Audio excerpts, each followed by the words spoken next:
আজ এমন একজনের জন্মদিন যিনি কিনা হারিয়ে গেছে, নিখোঁজ হয়েছে তার বড় ভাইকে খুঁজতে গিয়ে। আজ হাজার বছর ধরে শেষ বিকেলের মেয়ের সৃষ্টিকর্তার জন্মদিন। আজ একজন সাংবাদিকের জন্মদিন। আজ একজন চলচ্চিত্র নির্মাতার জন্মদিন।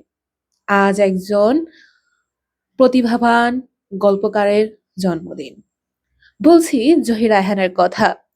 আমার বই পড়া শুরু হয়েছিল শেষ বিকেলের মেয়ে বইটা দিয়ে। এবং হচ্ছে বরফ গলা নদী পড়ি, তারপরে হচ্ছে হাজার বছর ধরে পড়ি। এবং আমার কাছে দুটো বই আছে এখন পর্যন্ত। বাকি বইগুলো হচ্ছে আমার কিছু পাঠকের কাছে আছে যারা কিনা আমার কাছ থেকে বই নিয়ে পড়ে। তো আপাতত এই দুটো বই, একটা হচ্ছে হাজার বছর ধরে এবং হচ্ছে যে আরেকটা হচ্ছে তৃষ্ণা। তো জহির রায়হানের জীবন যদি আমরা ঘাঁটতে যাই তাহলে আমরা দেখতে পাই তিনি এক জীবনে, অর্থাৎ ছোট্ট একটি জীবনে, মানে তার দিনে ২৪ ঘন্টাকে ২৪ ঘন্টা সম্পূর্ণ কাজে লাগিয়েছেন। এবং তিনি শুধু একটি পরিচয় বাছেননি, তিনি অনেকগুলো পরিচয় তৈরি করেছেন।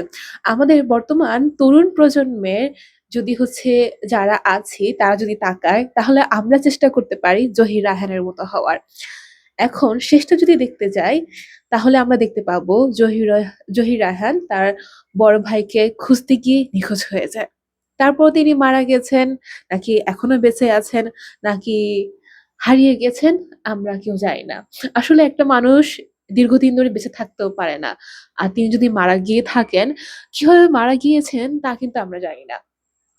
৫৪ বছর হয়ে গেছে তিনি হারিয়ে গেছেন আমাদের কাছ থেকে। তবে তার সৃষ্টি এবং তার শিল্প, তার বলা কথা সবকিছুই রয়ে গেছে। আপনি জহির রায়হানের কোন বইটি পড়েছেন এবং কোন বইটি পড়ে আপনার মনে হয়েছে, আমি এই লেখকের আরো লেখাগুলো দেখব, আমি এই লেখকের তৈরি চলচ্চিত্রগুলো দেখব, আমি এই লেখকের সৃষ্টিগুলো দেখব? অবশ্যই জানাতে পারেন।